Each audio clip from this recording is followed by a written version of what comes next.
Hi!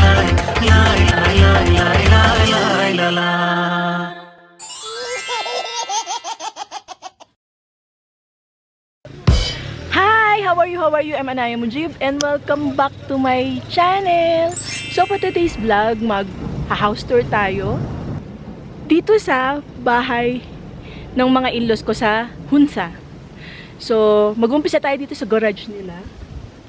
Pero nakakandado kasi wala akong susi. So dito yung pinaka-garahe nila. Nandito yung sasakyan na sinakyan namin kagabi, kahapon. So andito yung isa nilang alaga. Bagong panganak kasi yan, kaya medyo sensitive. Ayan. Nilapitan nga namin kanina ni Babu. Aba, nagagalit. So, ayan. Niwasan muna namin. Diyan siya. Tapos na siya kumain eh. Kasi kanina umaga kumain na siya. So, ngayon, currently is 12:15. Oh, imagine 12:15. At ito ang bundok rito. Oh, diba? Nagyayelo yung bundok dito. Oh. Huwag tayo masyado umatras dahil bangin na po yung likod ko. What? Yung sa gilid niyan is bangin na. Tingnan nyo naman ang aking view. Wow! Mas maganda yung view ng dito sa harapan ko. Tingnan nyo. Tcharan! Ang ganda, diba? Kahit saang angulo dito maganda eh, actually. Lalo ng mga bundok-bundok nila. Ang taas at ang lamig. Imagine, alas 12 tanghali dito pero ang lamig. So, ayun yung garahe nila. At ito yung mga taniman. Oh, mga apples. Apple season kasi ngayon. Hello. Walaikum salam. How are you? Are you hi? Yeah, good. Thank you. Have a nice day. Have a nice day. Thank you. Bye-bye. So, kahit di namin kilala dito, nagbabatian sila. Oh, ayan. Ayan, nakita nyo ba yung mga apples? Apple season na. At ang ganda. Oh, ayan, oh. Tingnan nyo, ah. Wow! Diba? Nagre-reklamo yung baka doon. Iniwan ko daw siya mag-isa. So, ito ang bahay namin. Bahay ng in-laws ko actually. Yan. Oh, ang ganda, diba? Bago ka pumasok, pag nagugutom ka, pwede kang kumuha ng apple. Kumain ka muna. So, walang bisita po dito na nagutom. Kasi bago ka pumasok ng bahay, busog ka na sa mga apple na ikita mo. Pitas ka lang, punas-punas kain na. So, ayan. Ito yung lupain nila. Sudi. Oh, ang ganda, diba? So, saan tayo mag-umpisa? Sa bahay. Pasok tayo sa loob ng bahay dahil house tour nga eh. So, ito, matagal na sila dito. Hindi ko alam kung gaano katagal. Basta matagal na sila. Pasok tayo. Hinihingal ako.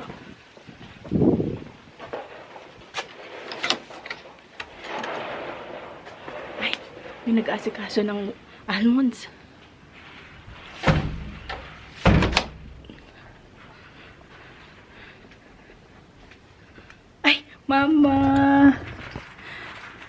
Mama preparing the walnuts.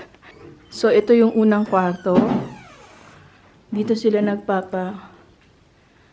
papadry ng mga nakuha. Almonds at saka walnuts. Ayan. Ida-dry. Kasi yung iba dyan basa-basa pa. Tulad nito.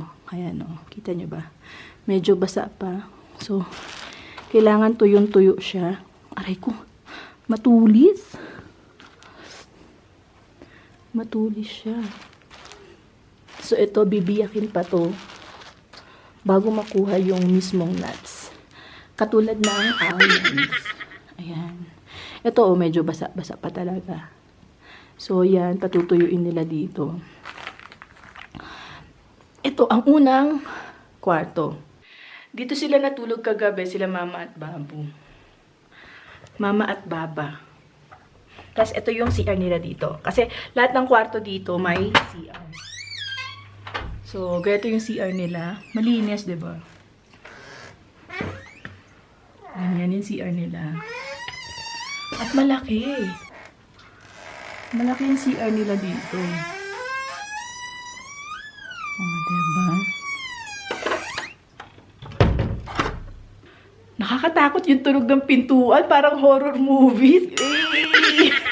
Parang anytime may lalabas na multo. So, ito ang unang kwarto nila. Tapos, yung pangalawang kwarto, ito. Dito kami. Teka, patayin natin yung ilaw. Conserve energy. Yes. Patayin natin ang ilaw. And, andito naman tayo sa second room. Ito medyo maliit lang. Kasi nandito yung kama. Pero, dito kami natutulog nila Sudi. Kahit nung umpisang punta ko dito kami natutulog ni Sudi. Ito talaga yung pinagsistayan namin. Dahil nga may kama. Masakit sa likod na puro lagi nasasahig, diba? So, ayan. Ito naman ang CR dito.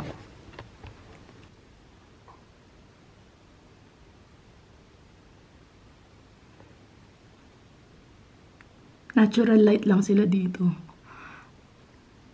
Ayan, sa gabi, binubuksan. So, ito yung pangalawang kwarto. Dito naman tayo sa patay ng ilaw. Kapag walang tao, patay ng ilaw. Walang gumagamit. So, ito yung pinaka-hallway nila. Dito, sobrang lamig. Pero ito naman, ano yan? Glass. Tapos, nakakortina lang. Ayan, screen. Pero may plastic. Instead na glass yung nilagay nila, plastic yung pinalit. Si Mama at Babo, ng mga kabataan pa nila. Oh, diba? Ito yung malaking kwarto. Yeah. At ito lang ang ilaw nila rito. Hindi ko alam saan yung mga ilaw eh. So, ito, parang Pilipinas lang din, diba? May mga nakatago tayong mga muebles, mga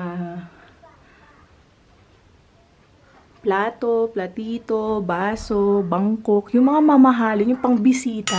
Kapag merong bisita, ito lang yung ilalabas. Yan.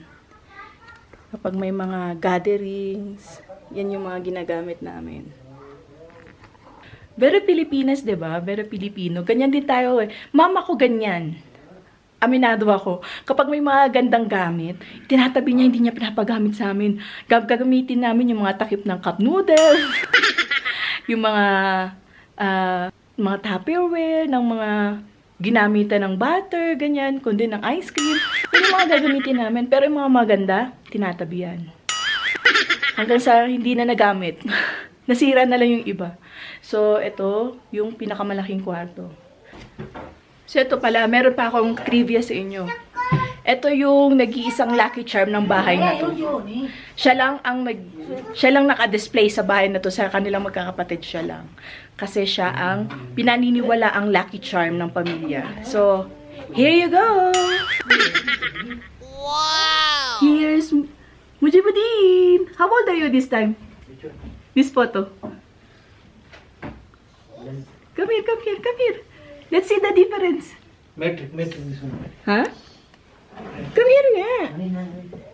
See? This is the before. Look at the before. And this is the after. Look at the after. Nakasombrero na. Nakasombrero na kasi nga wala ng buhok. May buhok pala pero konti na lang. Ayun yung sinasabihan na kalbo siya eh. Sabi niya may buhok pa naman, konti nga lang. So ito ang pinaniniwalaan na lucky charm ng bahay na to. Ang nag-iisang anting-anting ng bahay. Dahil wala kang makikita ibang picture dito, kundi siya lang sa kanilang magkakapatid. Maliban sa mga magulang niya. Ah, diba? Gwapo, GGSS. May pinagmanahan naman din kasi. Tingnan nyo naman ang tatay niya, nung kabataan. Oh, diba? Wow! Ayan ang tsura ng tatay niya nung bata pa siya. Gwapo rin naman. Pero wala akong picture ng kabataan ni Mama. Yung naandoon lang. Yun yung pinaka luma niyang litrato. Baka may makita pa tayo. Hanap pa tayo ng ibang picture. Naghanap eh, no? So, ito unang dala namin. Unang dala namin to, 2019? 2021. Basta, matagal na to. Sobrang tagal na. Pero gumagana pa rin yan. Tapos, ito naman yung storage room nila. Yan. Diyan yung storage room. Nakakatakot talaga yung mga pintuan nila dito. Gano'n din eh. Nakakatakot, diba? Kaya sa gabi, ang hirap pumasok dito o may kunin ka kasi nakakatakot yung mga pintuan nila. So, ito yung pinaka-storage room nila. Ayan, mga arena nila, mga spices nila na andyan. Diyan. Tapos may banyo din dito.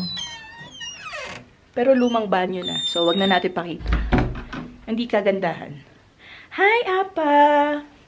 So, this is my pamangkin. Wait. Where's the light? Ayun. So, this is my pamangkin. Ay, Apa! Ano? May pagkaano siya, special. Kasi yung isip niya, bata pa rin. Pero pinatingnan na siya, pero dadali namin siya sa Dubai para mas matrain siya doon. Diba, ano? Right, ano? She feels shy. Where you going? Mama? You going, Mama? No? So, ito, dito naman tayo sa kanilang receiving area. Hindi, tambakan din nila. Tambakan nila ng mga higaan. Yan, dito yung higaan nila. Diyan nila nilalagay. Tapos, kapag may mga bisita, kukunin na lang. Aray. Yan. Nakikita nyo ba yung mga foam na yan? Yan yung mga foam, blanket. Yan yung kukunin nila kapag may bisita na. So, balik tayo sa kabila. Dahil nandun yung sapatos ko. At ipapakita ko din sa inyo yung kusina. Bakit nakahiwalay yung kusina? Sa lahat dito, lahat ng bahay dito, nakahiwalay yung kusina nila. Ang lamig.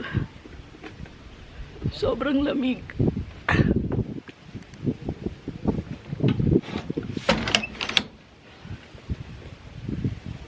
Hirap suotin ng sapatos ko. So, ayan. Punta na naman tayo sa kusina nila. Nakalimutan ko idagdag sa house tour ito. Ito, nakikita nyo ba to? Nakikita nyo ba to kung gaano karami? Hulaan nyo kung ano to. Panguhula pa eh, no? So, ito yung mga apricot na hinarvest namin nakaraan, yung huling punta namin dito. So, ito na sila. 1, 2, 3, 4. 4 crates. Imagine. Oopsie. 5 crates pala. Ano yung mga apricot na drenay nung last season. Last season. So, ayan na siya. Ayan na. Yan na yung dry apricots. Ilang crates din yung na-ipon namin nakaraan, diba? So, ayan. Tapos, ito naman, mga grapes. O, pasas na sila ngayon. Wow! Pasas na. Ay, hirap buksan. Basta pasas yan. Juno. Yeah. All torches, pala. He's doing torch already. Dry your hair. Go there. Put towel. So, naligo rin si, wow, fresh na, naligo din si, sa wakas. Ilang araw kayo di naligo? Yung totoo, girl. Put towel, go. Take the towel. Where's the towel? Make it dry. Dry your hair. What are you doing? You're helping Babo or what? You're helping? Are you helping? Huh? Mukha kang koke dyan sa jacket mo. Wait, I'll show the kitchen. You want to come with me? Ants, that is ants. Yeah. So, ito yung kusina nila. Dito yung gas stove. Ayun yung tangke nasa labas. Dito kasi, madalas nagkakaroon ng aksidente yung mga gas. Mga ganun, mga gasoline. So, nilalabas na nila, labas ng bahay. Kahit doon sa gilgit sa bahay namin, nasa labas din ng bahay yung gasolina namin. Gasol namin. Kasi, one time, nagkaroon ng aksidente dito sa Pakistan. Hindi ko alam exactly kung saan. So, nasabugan siya. Namatay yung babae. Habang nagluluto siya, nasabugan siya ng naglilik yung gasol pala. So, mula nun, nalaman ng lahat ng tao dito, nasa labas na nila nilalagay yung gasol, hindi na sa loob ng bahay. Kasi para sumingaw. Kapag kulob kasi, 'di ba, na inhale natin, isang dahilan 'yon. Tapos it's either pag hindi natin nalalaman, naglilik pala pag bukas, sasabog na, 'di ba? So ito, ginagamit namin kapag wala kaming panggatong, ganyan. Pero kapag may panggatong naman, doon pa rin talaga kami nagluluto. So, ito yung pinakakusina nila. Yay! Yan. Yung lutuan. Yan, na-explain ko na yan. Pero sa mga bagong nanonood ngayon, na-explain ko sa inyo ulit. Ito yung pinaka-kalan nila. Medyo mainit pa kasi nagluto ako kanina dyan. Ito yung pinaka-kalan. Ayan. Diyan ilalagay yung mga panggatong. Tapos dito na ilalagay yung mga kaldero, kawali, ganyan. Kapag sobra na yung apoy, tatakpan, dito na iinit. Dito na lulutuin yung mga dapat lutuin. Ang cute ng ano nila. Ang cute ng takore nila. Takore!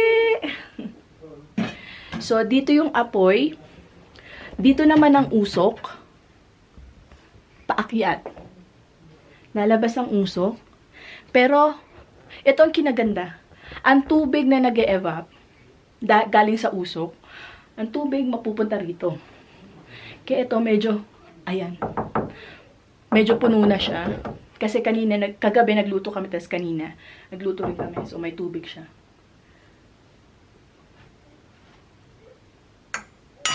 Huwag na natin buksan, baka biglang, di ko alam paano i-operate yan.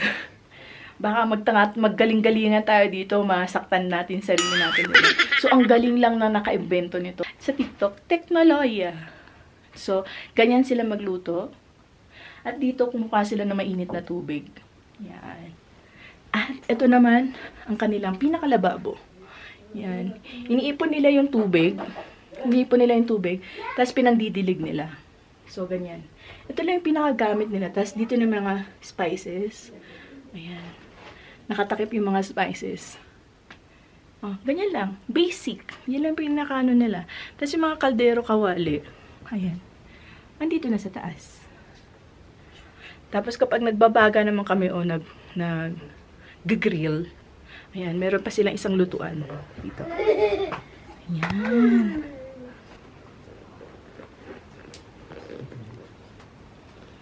You're eating apple again?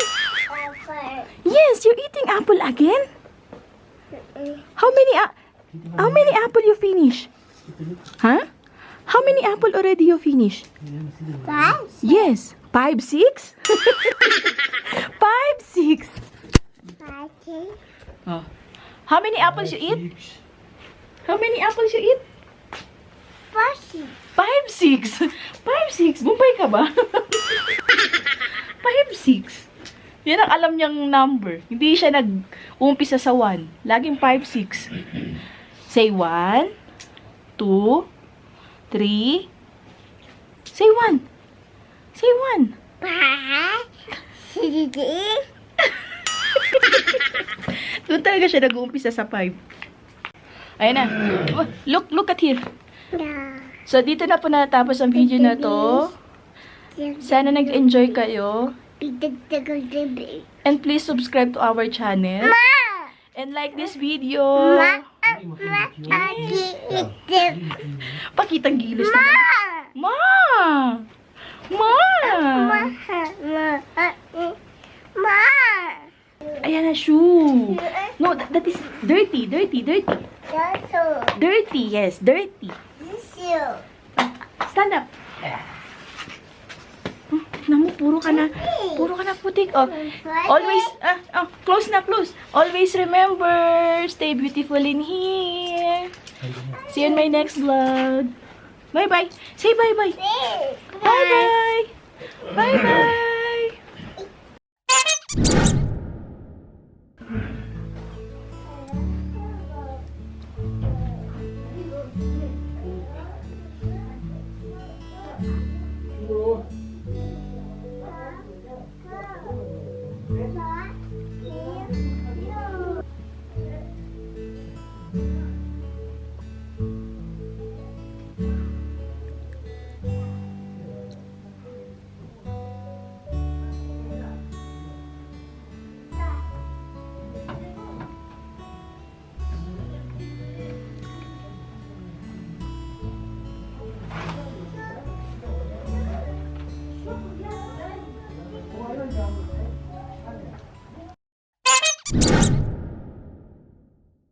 At sa mga bago nanonood sa akin ngayon, please subscribe to my channel and help me to reach 100k para makabili na tayo ng bagong camera. Kasi ang dami nagko-comment sa akin na ang pangit daw ng kumakuha ko dahil magulo, masyadong shaky. Hindi pa po kasi gimbal yung camera ko. So, sana tulungan nyo ako, makabili tayo ng bagong camera, 'di ba?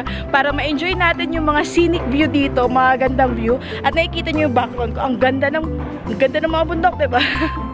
So, para mas ma-appreciate natin sila, mas maganda yung makakuha natin sa mga magandang view dito sa Pakistan. At sa mga bago nanonood sa akin, please subscribe to my channel and click the notification bell para updated kayo sa mga susunod ko na mga videos. And comment down below kung may mga gusto pa kayong gawin ko dito habang nandito pa ako sa Pakistan o mga gusto ninyong isuggest na pwede natin gawin habang nandito pa ako sa Pakistan. So, dito na po natapos ang video na to, and always remember, stay beautiful in here. See you on my next vlog. Inshallah, bye!